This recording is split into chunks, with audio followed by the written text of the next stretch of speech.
আল্লাহ তাআলাকে মেরে ফেলার জন্য নমরুদ কিভাবে আসমানে উঠেছিল, এরপর কি হলো জানলে আপনি অবাক হয়ে যাবেন। প্রিয় দর্শক, হযরত ইব্রাহিম আলাইহিস সালাম যখন নমরুদকে আল্লাহ তাআলার প্রতি ঈমান আনতে বলল, তখন সে ঈমান তো আনলই না, বরং উল্টো করে বলে দিল, হে ইব্রাহিম, অচিরেই তোমার আল্লাহকে হত্যা করে তার রাজ্য দখল করে নেব।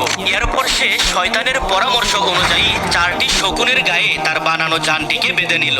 এদিকে শকুন যেন উপরে উঠে সেজন্য 4টি মহিষ জবাই করলো এবং তার গোশত শকুনের মাথায় এমন ভাবে বেঁধে দিল, শকুন সেগুলো খাওয়ার জন্য যখন উড়াল দিত তখন গোশতও উপরে উঠে যেত, এদিকে নমরুদের জানটিও উপরে উঠত।